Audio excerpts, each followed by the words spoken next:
What's up, guys? Today I'm joined with John, who was selling books about 4 or 5 years ago. 4 years ago, we were actually in the same warehouse Yep. together. Me, him, Caleb Roth. And I actually forgot you were in the warehouse and I I do called you remember because that. John I do remember texted that. me. I thought it was a different John. I called John anyway. John was in the warehouse with me. We were scanning. We could have scanned probably 50,000 books, but so many of them didn't have barcodes that we. Oh my god, yeah, it was crazy. And we were there like 8 hours, and I think we only covered like a quarter. Yeah, we probably got like a couple Insane. boxes worth, if that. It sucked. The source wasn't great. So that was my experience meeting John. And fast forward, actually was his coach back then. We used to talk on the phone, and Yeah. I think I charged what, like $70 per Yeah, it was call. something like that, yeah.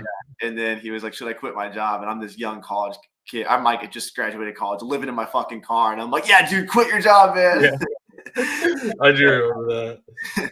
Now he's quit his job and he's at 70,000 in sales doing online arbitrage. And you've been at this online arbitrage thing for the last almost 2 years now, year and a half, 2 years. Yeah, this is like the first full-time, like, online arbitrage. The last year was still, like, tail end, like, a little bit of books, like, a little bit of Yeah, bulk books, like, kind of really wrapping that up and eBay and stuff, so this yeah. is You really, went like full circle, cherry picking books, then you went the yeah. bulk book route. Now you're doing online arbitrage. So welcome to the Amazon Savages podcast. Welcome to the Amazon Savages podcast. Hear the stories of Amazon sellers crushing it in the game and keep up with the latest strategies that are working. Sit back, relax, and remember, if you truly try and work really hard, you will make a ridiculous amount of money selling on Amazon. What's up, brother? What do So you if you want to take a step back and kind of walk us through your book days and maybe give us, because we got a lot of booksellers listening, give us some secrets on how you can make money selling books, what works, what didn't, what you liked about the book business, what you didn't like about it, and then we can move on to your venture now. Yeah, sounds good. Thanks for having me.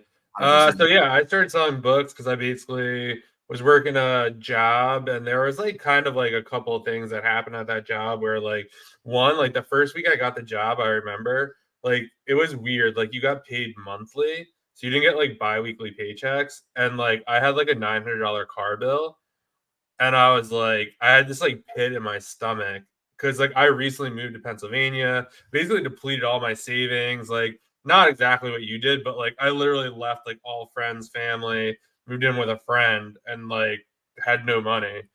And I just remember that feeling like so stuck, being like, I don't have a way to like get this $900. Like I have to wait till I get a paycheck. And then like the company had a bad year. And when I was like, when it was time for a raise, they're like, yeah, we don't have money for a raise. And that was another thing. I just got an apartment and I was like kind of banking on that. And now Yeah, it kind of clicked. I was like, I need a way to make my own money. Like, this is just ridiculous. yeah, And then I started Gary Vee video, like kind of he was doing the flip challenge. And that's kind of when I got in. I was doing and I started Reezy Resale video, cherry picking books at thrift stores. I decided to give that. I actually started flipping furniture, did that for a year, made like 25 grand. And then I was like, that's like pretty labor intensive. yeah, It's a great business. Like if I continue doing that, I'd probably have like a used furniture warehouse at this yeah. point because it's just so profitable. I feel like, yeah, if you could take the furniture and shrink it, like if you had a shrinking machine, you could shrink it Oh to like that yeah, big, for and sure. it'd be like the best business to be in. But the fact that like three couches take up your whole place, like, and then you have to Yeah. sell it, like And I had a that's one-bedroom apartment, like, so it just yeah, didn't work. But it gave me enough money to start selling on Amazon. So I started thrifting. I kind of liked the idea of thrifting. I was actually like looking back through, like, I like would journal off and on, and I was like, oh man, this is crazy that like you could just do this. I was like, the only thing I don't like about it is like an idiot could do this, and that like really scares me about the business. wow, Obviously, a lot more goes into it. Like if you were in a scale or whatever, like you can't be dumb to scale it. But literally, you're just like scanning books and like listening to a noise and putting in your cart. So what I really liked about it is I'm not very like salesy or anything like that. So I could literally just go to a thrift store. I love like listen to audiobooks, podcasts, literally just put my headphones yeah. in and just like scan books, put them in Dude, the I used to car. listen to like a book a day when I was Yeah, living in my it's car. insane. Yeah, and you're driving all over the place, so like you listen to books in the car. And then, yeah, I was just doing that, and I just love that part about it. It was something about, like, being on the hunt, like, trying to find stuff. Um, and then eventually, like, you kinda, like, run into competition, and, like, it's just so funny, like, I don't know if you remember, but, like, I'd be in a thrift store, and I'd see someone, I'm like, "I hate you, like, I'm gonna destroy you, like, get Mhm. the hell out of here, like, this is my thrift store," I actually thought that about Miles when I first saw Miles on Instagram scanning books in, like, thrift Yeah. stores. Yeah. Like, this guy. And then I was like, "Yo, dude, like, you wanna meet up?" And then, like, we became friends or whatever. That's funny. But yeah, it was a great it's such an easy, low cost, like, way to do it. And then eventually, like, you kinda get tired of driving around. Um, I kind of dabble in having a website, like doing free book pickups. Only issue with that is when you're doing free book pickups is it could be great money, but you run into the issue of like dumping the bad books because you don't want to pollute the thrift stores you're going to with like the bad book donations because then you might Mhm. scan those. So it kind of becomes like an issue. If you live in Um, the South, we have McKay's used bookstore, and on the West Coast, you have Powell's, and then all over the rest of the uh, country, they have half price books. So you can actually take your dud books to one of that's those. actually really good. They'll pay you, and Second and Charles on the East Coast, they'll pay you Yeah, Second and quarterly. Charles, yeah. The Yeah, only annoying part about Second and Charles is they only process here anyway, like 3 bins at a time, and then yeah, if they don't want them, you have to take them back. So then, uh, like, you're kinda yeah, they won't just take everything, yeah. so you gotta kinda do that. McKay's But, take yeah, but McKay's is great, man. I swear, like anybody out there who's ambitious in the book world, if you want to like have your own bookstore, go to McKay's in the South. Look at what they do. Chicago doesn't have one. New York doesn't have one. Nowhere in the Northeast do they have. Like you would crush it. I promise you, it's $1 million business waiting to be had in the Northeast that they don't have yet. And it's McKay's used bookstore in the South. All they do is they accept unlimited donations from the general public. They take all the books. They probably have really good connections with recyclers. They take the books, they scan them. They don't sell them on Amazon at all. They have probably like at any given time when I'm in there, like usually at least one Amazon seller is scanning their shelves. So wow. like, and then they full on sell to us. They don't care. Like we will buy carts and carts filled with books. So Wow. all they're doing is they're accepting unlimited donations from the general public. They pay them in monopoly money, this yellow cap. It's Oh, okay. credit. It's tax free. And so they're essentially getting all their books for free, or they pay cash sometimes, but it's like 50% less. So almost everyone takes the store credit because it's twice as much. So they get all their books donated by the general public, which is the best place to get books. Way better than thrift stores, way better than libraries. Why is general public the best? Because they're unpicked books. They're Yeah. the most recent books in circulation. Like if you can get books off of people's shelves, those are the best books. So this bookstore in the South has accepted all these donations from the general public. They're putting them on the shelves. They sell 10,000 books a day. I asked them. Wow. Yeah. That's And if not, yeah, if not more, they reshelve 10,000 a day, which gives us opportunity because I moved next to McKay's when I found that out. Because if they're putting 10,000 books fresh inventory a day, I can find where the fresh books are and just scan them.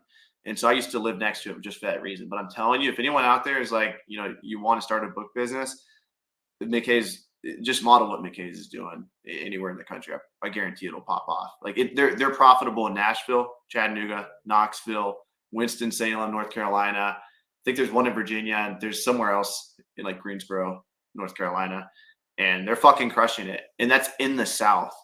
And the South is worse funny. for books than the North. Like the Northeast is even better. Like I almost started. Really? I almost started like this business model. I thought I was gonna like move to like Connecticut or Boston back in the day when I was like really like traveling the country selling books. I'm like, I'm just gonna sit right here, make a bookstore. I'll sell the good books on Amazon. But honestly, you wouldn't even need to sell on Amazon at that point. Like, it might even be kind of stupid to Well, just that's sell. what a lot of people don't realize is like, well, they don't, but like a lot of these thrift stores, I was like, how do these guys stay in business? They sell bulk to people like when I had a warehouse, they sell on Amazon and a lot of the clothing.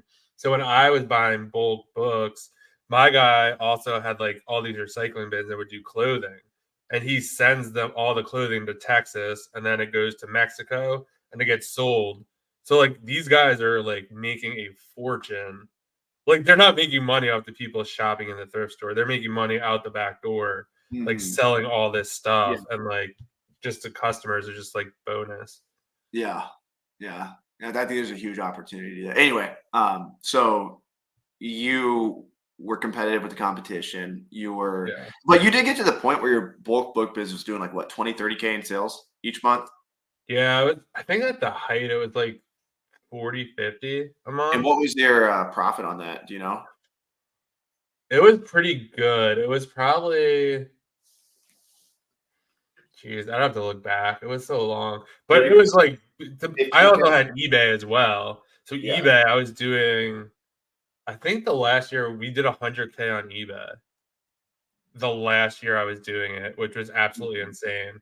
Because that's like almost all pure profit, like after the fees. And you were Um, sending books to restricted inventory at the time, right? yeah, I was selling books to restricted inventory at the time. Grind hard, well done, sir, and welcome to the freaking Well Show.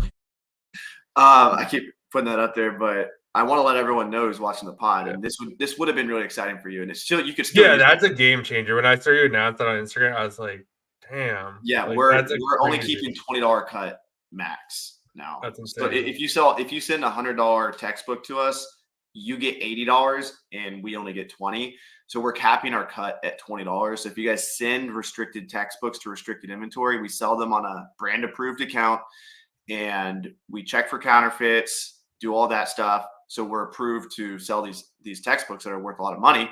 And when we sell them for you, we cap ourselves at a $20 cut. So now, you sell a $200 profit book, you keep 180 and we only keep 20. So it's like, in my opinion, it's a no-brainer now. Yeah, without a doubt. Yeah, it was a really smaller operation too, because like it was just me. I had like a helper who's scanner and then a lister. And Mhm. then we had like the eBay side, which I kind of did. But yeah, it was so profitable. It was crazy. But then when COVID hit and like restock limits, I never wanted to merch fulfill. Like that was we were all FBA Yeah. except for the eBay portion. And I was even set up great for it because my warehouse actually had shelving upstairs. Like I asked the guy, I was like, "Hey, can I buy this?"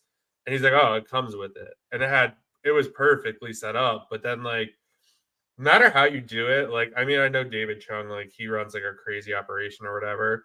I just did not want to go that route where like I had someone like ship every morning, like pick He every actually, morning. Like, he processes all the media for restricted inventory now. does he really? Yeah, so if you send CDs and DVDs to restricted inventory, it's going to Dave Can Read. You guys can Wow. follow him on Instagram, and he's got a warehouse out in New Jersey now. So, but yeah, he Oh does wow, I a didn't know lot of that. some FBA, and then we sell a lot of the media like on other sales channels too. That's more, yeah. And that's where it became where just like I did not kind of like start selling Amazon to like merch fulfill all this stuff. Got like FBA and that was like probably the worst part of the business. I remember when it first happened and they were like, so you have unlimited, you can send as many books as you want. And like that's Yeah, how it always was. And then yeah, like Caleb had a spreadsheet and it was yeah, like when fees were coming, like you just ran your books through this spreadsheet and it's like, all right, put a removal order for this. And that was it. And I would do that whenever it happened. And it's like, who cares? Like, it doesn't matter. But I remember being like, all right, you could have 12,000 books. I just call them like slots. I'm like, all right, that's doable. Like, we were at like probably 8,000. I'm like, this will yeah, pass. Then it went from like 12. And the next week it went to like 8. I'm yeah, like, all right, it's a little tight. And the yeah. next week it went to 6. And then it went Just to a little thing. 4. And I remember destroying like 2,000 books so I could Uh-huh. send like 1,000 in. And I was like, okay, like I need to figure out merchant fulfilling. And I started merchant fulfilling, and I'm like, it was just so complicated, like to figure out what to send to FBA, what to MF. Like Yeah. the numbers were constantly changing.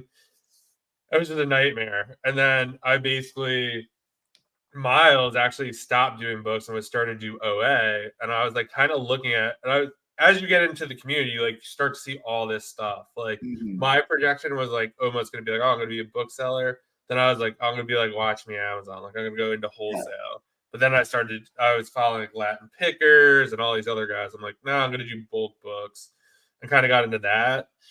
Um, but yeah, the restock limits, I was just like, I just do not want to do this. And I just started learning online arbitrage mainly through media. Like, because I didn't know anything about Nike. Like, I'm really not into that kind of stuff. So I was like, oh, I sell CDs and DVDs. Like, I wonder if I could buy this stuff profitably. And sure enough, that's kind of how I got started. And then eventually I got into Nike and all that kind of stuff. And that was kind of like my first half year of online arbitrage. It was just basically like a lot of Nike and like kind of media. What was like the biggest difference in profitability, cash flow, and just like overall ease of finding product for selling books on Amazon versus online arbitrage? So I mean, the cash flow for a book business is absolutely insane for me anyway. We weren't proud, so we basically do 12 Gaylords a week. So we were doing like a truckload a month. We didn't have a dock door or anything, and like it was just kind of like I like the operation that size.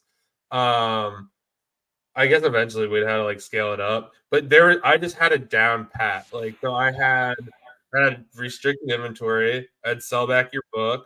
I had Ziff It, which was like a competitor to sell back your book, but they kind of take different books. I had someone buying all the kids' books that weren't profitable. I had someone buying all the CDs and DVDs that weren't profitable to me. Someone Mhm. buying video games. Like, it was just absolutely insane. Like, someone buying history books, like they take all the history books that weren't profitable. So like and then I had eBay. It was just like 10 streams of income off of Yeah. this. Um and you pay like I think I was paying 7 cents a pound for the books. So every load was, I don't know, call $700 to $1,000. So yeah, when you look at that, you're spending $4 grand a month. Now, this yesterday, I spent $7,000 in a day on Yeah. online arbitrage. Like, it's absolutely insane. So you definitely need a lot more capital. Margins are definitely slimmer. Right now, we're probably shooting for stuff with like an ROI like 30-35%. Right now, Inventory Labs just updated. Not supposed to say that name. Oh no, But you're getting banned from the show for whatever I using use to competition. Attention, Amazon FBA booksellers. I used um I forgot what I was gonna say. I'm sitting at like 20% right now. So it's like Uh, we're getting some really good stuff right now. So like when I was doing apparel, that was like 8-10%, which is rough. Too slim for me. mhm. Yeah. So, but like, so 7,000 spent yesterday. Yeah. That's like night and day difference. Like if you're selling books on Amazon, you would be lucky to spend 7,000 in like Yeah. You could, yeah. I 2 3 mean, months. if you're doing like Joji's doing, like I don't even know if he'd spend that much in a day buying like textbooks. Yeah. Yeah. No, I don't. You could, but I think another thing with even like with what Joji does and Victor is if you buy that much in books, like we have a much slower turn rate, True. probably Yeah, that is 30 to true. 40% a month. Whereas like when do you probably expect to sell that 7,000 by the end of the year, correct? Oh, for sure, if not quicker. I'm hoping as soon as it checks in. There's like some stuff. I'm running a very I'm a lot shallower than I usually am. I'm usually pretty wide. But there's just some things that I just can't pass up right now. So it's a little nerve-wracking, but it's going really well. So I'm just kind of really doubling down and tripling down on that stuff. Yeah. And when that stuff checks in, it like sells instantly. Um, so yeah, that's 7,000. Yeah, hopefully by the end of the month that's Yeah. sold. It's nice to be able to spend that much though, because I always tell people, building their book businesses, you should set a inventory listed goal. So you should try to list Yeah, 200 for books a sure. week, 300 books a week. And as long as your average sales price is good, as long as your sell through is good, then you can scale your business with confidence because okay, I'm selling my book for $24. And on average, I'm selling over 20% of my inventory each month. Those are two healthy metrics. So as long as your sell through is healthy, Yeah, like those you have are 1,000 units in stock, you're selling at least 200 a month. Okay, my sell through is good. Then it's just find more books and list them. But with online arbitrage and really like any inventory based business outside of books, the metric to track would be spend. Yeah. How much can I spend each month? And then it's the same exact thing. As long as you're spending let's say any amount, 10,000, and you're selling at least probably 50% each month. What's your Yeah. About right around there, depending on it. Like kind of like books, you have like you don't want to do like a lot of long tail, but you have some like longer tail stuff. Where like for me, like I'll like take something I could sell like 10 or 20 a month, but I'm making like $30 per sale on. Do And you I'm know not what your doing sell that through for is like right now? what you said. Do you know what your sell through is? Not off the top of my head, but I could figure it out if I Hmm. pulled some stuff up. But yeah, right now, like I said, it's pretty shallow, and like I would say it's probably pretty quick. Hmm. Yeah. So what's your Q4 strategy this year? So my Q4 strategy is, oh my god, this has been one of the. I don't know. I just feel like very calm. This Q4, I feel like this is like my first full year OA, and I'm not really chasing anything. The last two Q4s, I've been like chasing all these sales and stuff like that. I've just been doubling down and tripling down on stuff that's like done well the last 2 years. Like I don't even know. I maybe bought like 10, 15 things that I've never bought before. Um, but yeah, I'm just buying stuff that I bought all year long, just more of it. I feel like sometimes like new ASINs are great. Like I do try, like I've been test buying all year, and now I Yeah. know the winners just from the year. Right.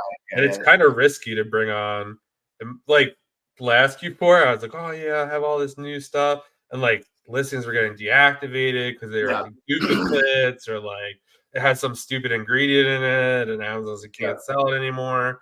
So this year it's been pretty much stuff I've sold in the past and just doubling, tripling down on it and just being like, if it does what it usually does, like we're gonna be in a great position. How crazy are you gonna go on Black Friday on spend?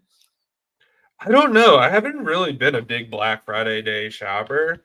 Like I've probably spent so far this month. I think we're at about 50K spend. Probably want to get that to like 70-ish.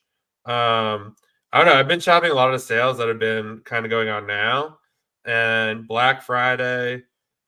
I don't know. A lot of that stuff, in my opinion, has just tanked unless you want to hold it. And I don't really Mhm. like holding stuff.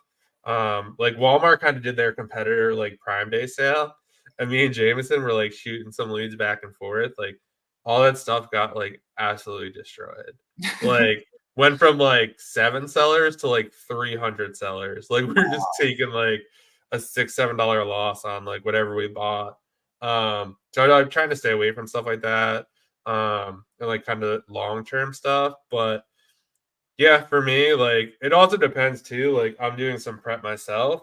So if I could get it quicker, I'm on the East Coast, so I could get to warehouses much quicker, gets checked in Mhm. quicker. So I just kind of play it by ear. But yeah, bulk of my spend is gonna be before Black Friday. Pretty Mhm. much like these next couple days are gonna be the bigger spend days of the year for me.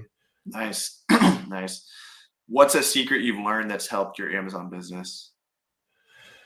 I think it for me. I always say this is just test buying. There's a Mhm. lot of stuff I am on right now.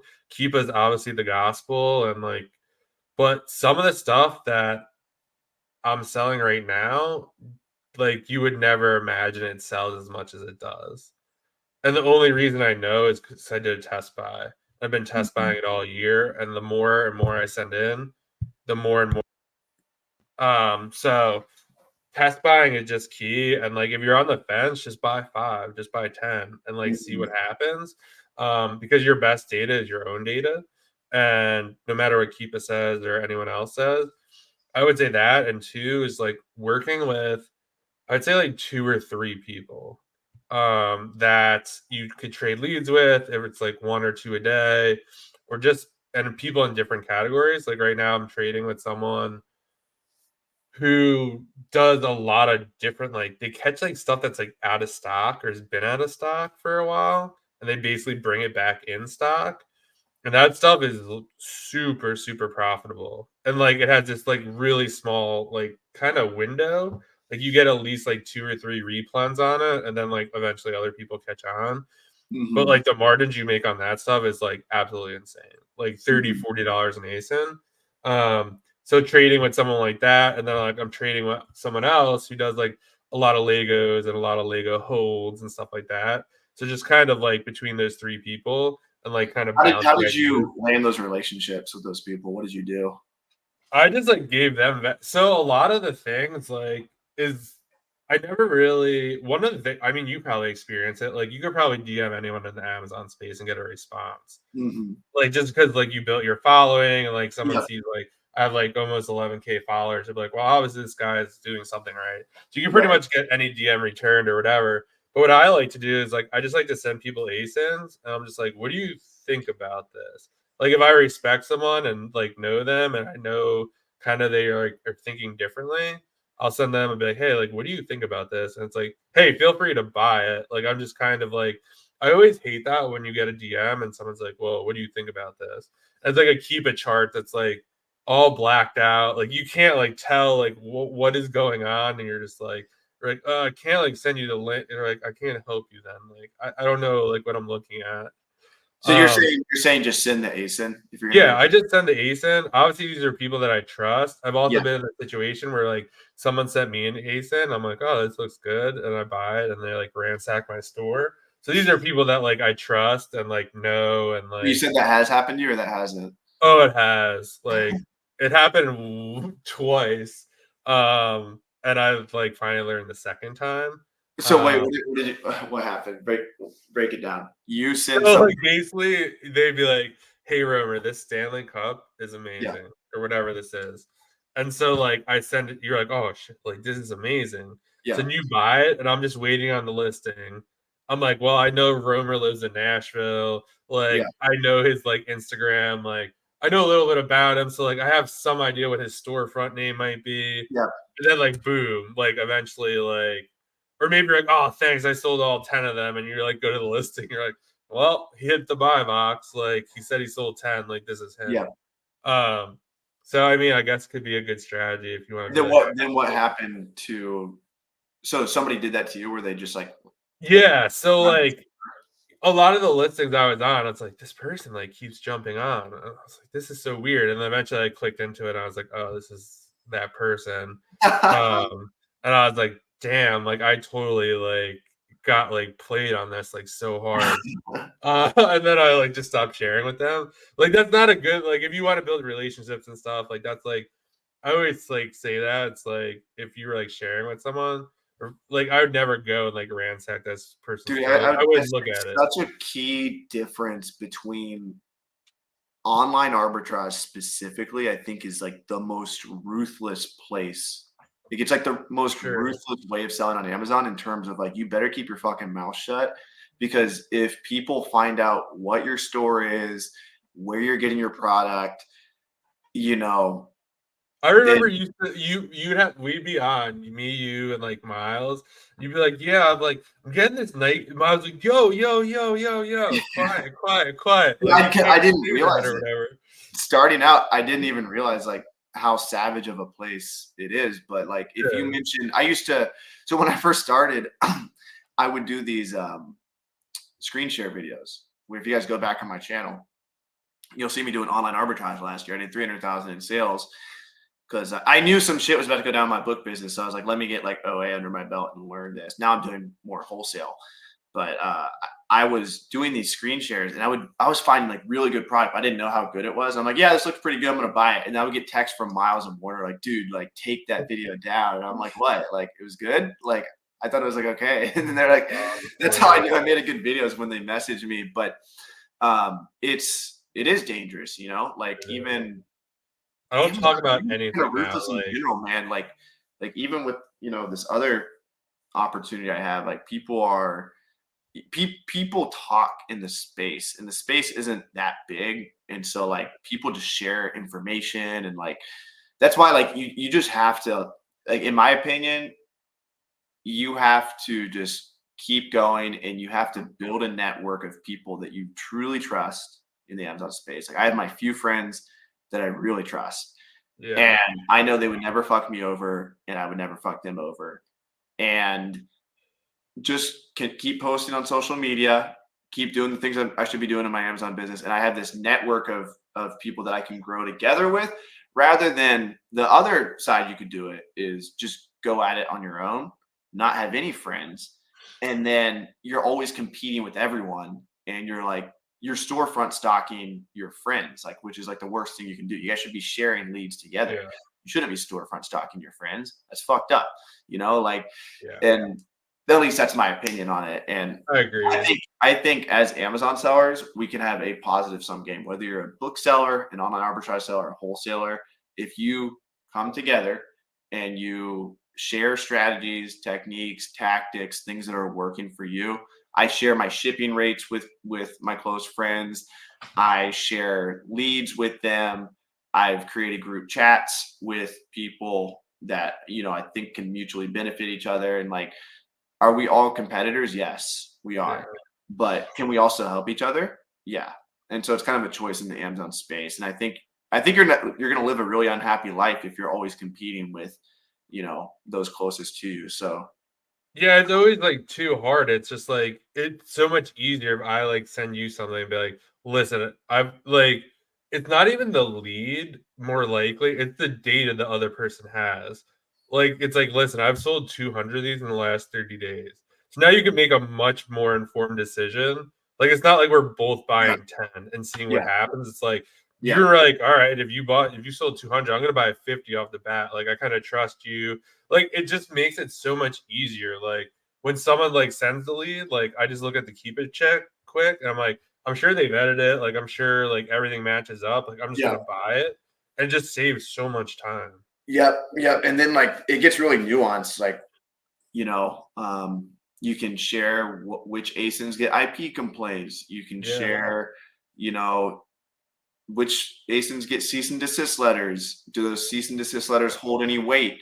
And like all this inside information is so valuable because if you're doing it on your own and you get a cease and desist, you might think, oh shit, I have to stop selling this product. Yeah. But knowing that your friend has already sold 500,000 in the product in the last 12 months, then you're like, okay, it's safe. And so all these little things, all these little pieces of information really help out.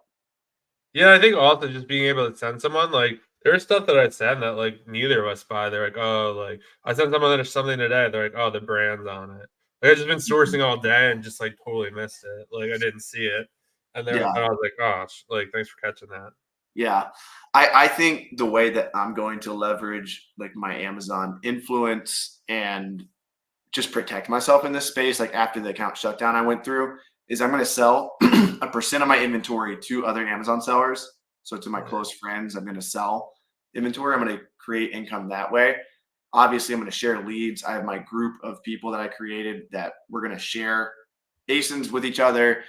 I'm going to sell a percent of my inventory on my Amazon accounts that I set up. I have 2 Amazon accounts now. Fuck you, Amazon. I'm still selling. Nice.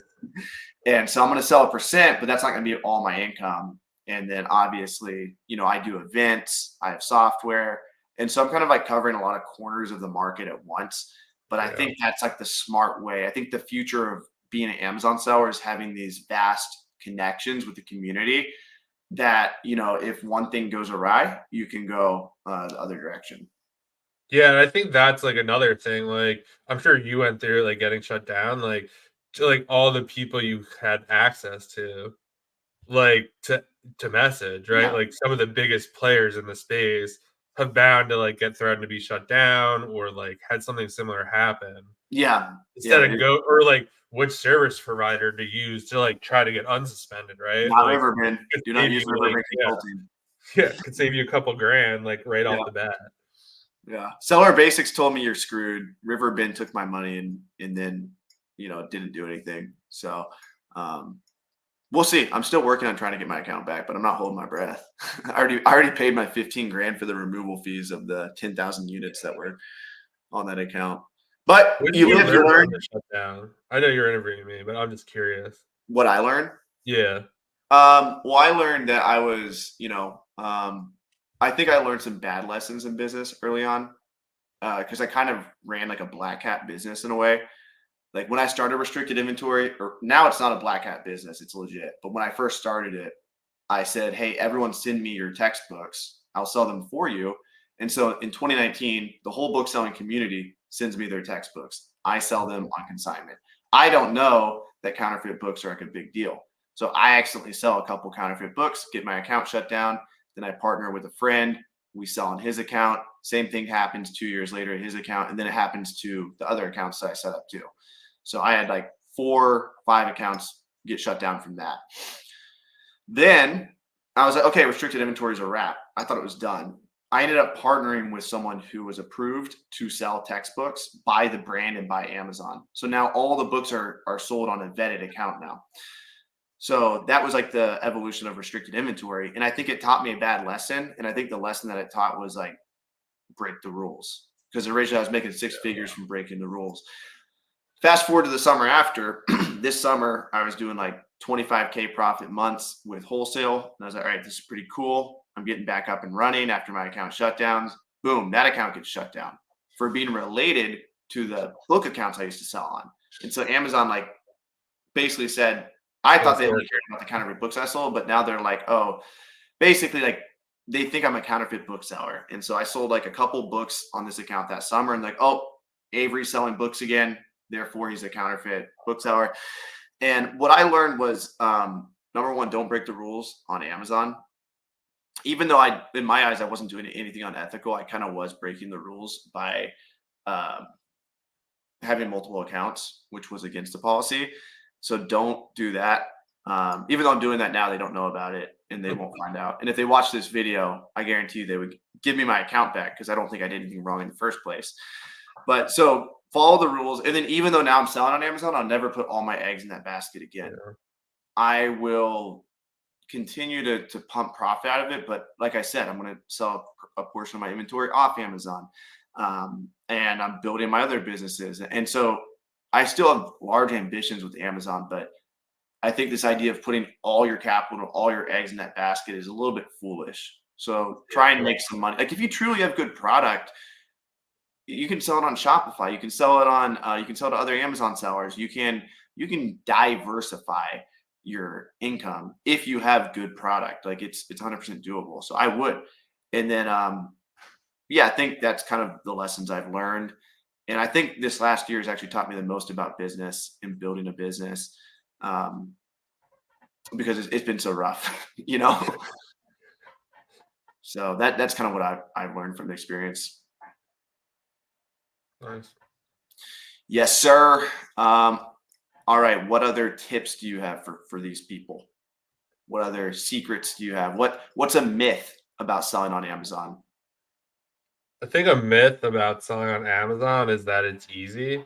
In theory, it's easy, I guess, but like you really do have to like put in the work. Like I think also like VAs are a big myth for me. Like I've had some VAs before, and like it's kind of sold like, oh, like you could just they'll find all the profitable leads for you.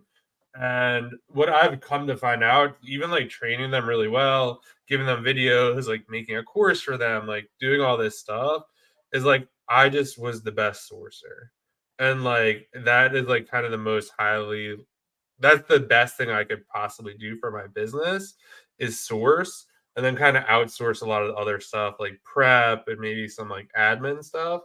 So I feel like a lot of people like all the time will like DM me and they're like, hey, like, when can I hire a VA or like, when can I get a prep center? And I feel like you just have to do a lot of the work yourself at first. So for maybe like your first 10, 15K of sales and then kind of figure out how to outsource the stuff later. Mm-hmm. And kind of get your grasp on things. Like I know someone who was outsourced to a prep center and like they like got a bunch of returns and turns out like the supplier they were working with was sending them like it was like a 5-ounce or it was a 6-ounce bottle. And the supplier sent them like 3 2-ounce bottles. I was like, oh, it's fine. It's still 6 ounces. So like you kind of have to like have your like because like you don't want to mess around with stuff like that with Amazon. So I think yeah, you just gotta have your head in the game. And I think like a lot of people is like I think you said it before. It's like if you want to make like full-time money doing this, like you have to work full time. Yeah. Like at least at first, right? Yeah. Like People it's think crazy. like people watch the TikToks, they watch the YouTube shorts, and maybe I'm even guilty of this because like I'll make like a short that's like I've sold over $1 million on Amazon, DM me for my free course.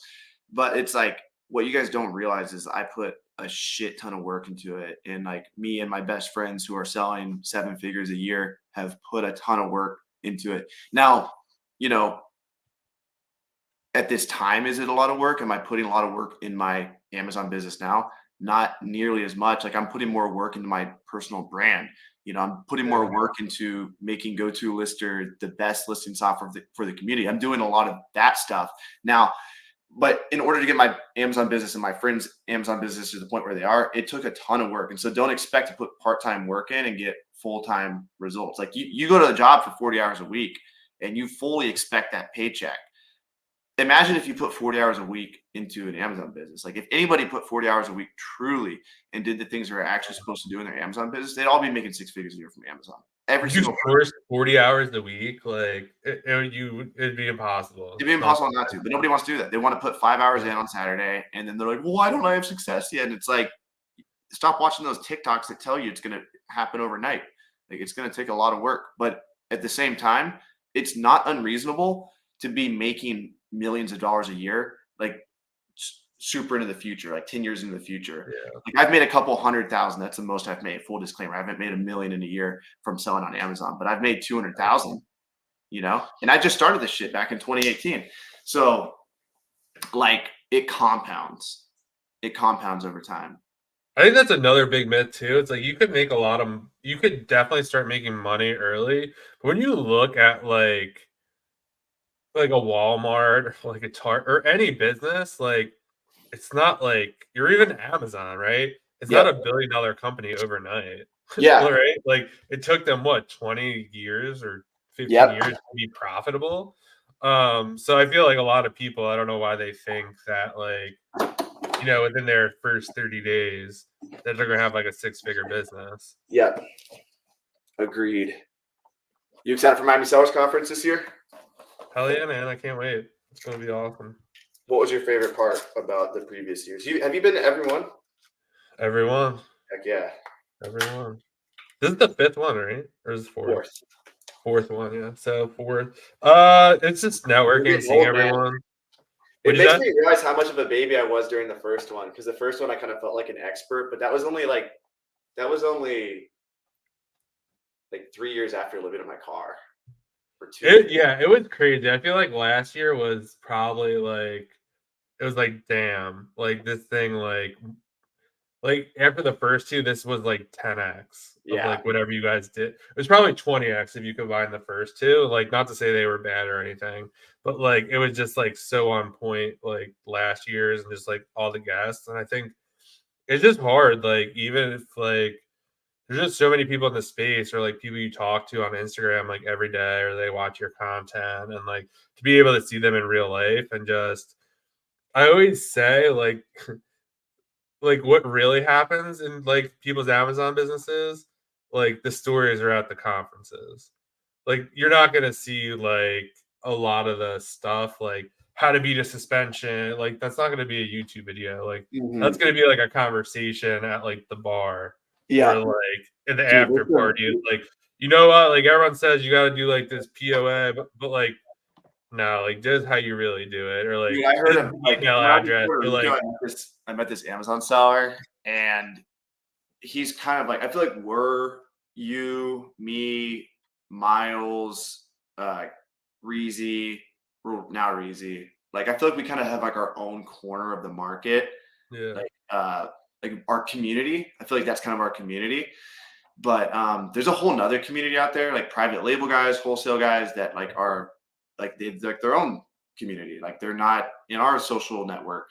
And I was talking to them and they were like, yeah, we took a trip to the Philippines and they would go to the bars and they would look for Filipino workers that worked for Amazon. And they would like pay them. This is super black hat shit, but they would pay them money to like unlist or to relist their blacklisted ASINs or to like ungate them or to. So that's what I fucking need to do to get my account back. Is go to the there's like wow, that's great. Yeah, but like just stuff like that. Or little like, conversations like that are what's gonna pop up, Yeah, and then you just like kind of use that or like it's just a great way to like ask like questions like I don't know or just like stay in touch with people like I don't know. Eventually, if you just have like a network and stuff like that, that like you could reach out to, it's just like something different, like seeing that person in person, just kind of like, just hanging out, shooting the shit, and then you always just meet these people like that you're like that can't get into the bar, but they're doing like 200 grand a month, and you're like, like what? Like how is this possible? Like it's just like crazy. Yeah. Or like they sneak into the bar and like Yeah. when there's like 10 cops there and like somehow they like pretend to be a busboy or something, you're like, wow, like that is why you I need did to not know understand about that. this. I That did makes not know sense. this was going on. Anyone who's watching, we do not condone underage drinking at Miami Sellers Conference. Yeah, definitely not. But yeah, no, it's just great to see everyone. There's always like great advice, and it's just I don't know. I think it just opens your eyes to like see what's possible, especially kind of you were talking about. Like we all have like our corners of the market, and then like kind of once you get on like the level, like you're doing like 7 figures and stuff like that, like then you see Amazon Lit who's doing like 75 million. And like Mhm. while you see it, like I've seen it like 3 times, right? It just still like inspires you again, like when you see it, 100%. like dang, like probably the first year he was doing what like 50, 40, 50. Now he's Mhm. at like 75, and it's just like Yeah. wow, like that progression. And just like a reminder, it's like wow, like so many people, and just I don't know, I feel like sometimes you take it for granted selling on Amazon, and then like Yeah. you get to an event like this that's like 400 people whose like lives have been changed, whether it's Yeah. been from our content or just like people we know or whatever, and you're like Yeah. dang, like this is fucking awesome. Like this Yeah. is so much better than having a job. Like Yeah. so Yeah. I think you Yeah. can bring it And to like seeing something. people truly like make a lot of money, it kind of like in your brain verifies that this is real. Yeah, And for sure. then versus like if you're always watching people on YouTube or like you're seeing these cheesy ass ads of like, oh, I made 8 figures on Amazon automation, like your brain starts saying like, oh, this is all bullshit, it's not real. But truly meeting like a bunch of people in person, and a lot of them like don't have any social media at all, and they're Yeah. doing 8 figures on Amazon or 7 figures on Amazon, then it's like, oh, this is for real. And I would say probably the Amazon people, I don't know for you, but like I would in a lot of marketing and PR and stuff like that when I had a job. But like I would say the Amazon community is probably like one of the most humblest like communities like out there. And Like to there an are people doing millions of there's dollars. people out there for sure. There's flexy people. There is, but like I feel like the conference, you don't really get that much. Yeah. Yeah, I It's agree. very like people want to be there and like help Yeah, other people. Like it's like 100%. no one's there like to be like, I don't know if you've gotten a request, but like I don't know if you'd be like, hey, I want to like my intro, I want to like roll up in my Lambo. You know what I mean? Like they're like, no, like let's just go for it. Like they play their intro song or whatever. You know what I Yeah. mean? Thousand Asons came in his Lambo last year. That's right. That He is right. rented that.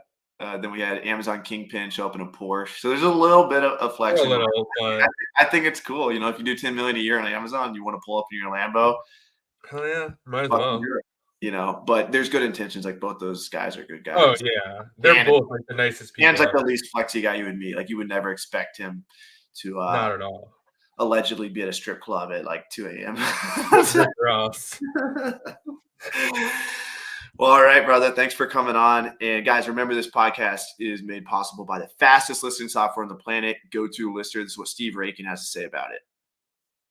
Oh, one more time. The number one thing I love about it most is it helps me list and process my items that much faster. And as you know, if you want to grow your Amazon business, speed is the name of the game. If you're thinking about selling on Amazon or you're already selling and you want to be able to grow your business quicker, definitely check out Go-To-Lister. Appreciate you, Avery, for creating the software, and it's really helping me grow my business. Much love. And one more thing. John was hinting at the enemy earlier about Inventory Lab. Inventory Lab does a lot of good stuff too in the space. They're definitely like the biggest competitor we have. We're the fastest listing software.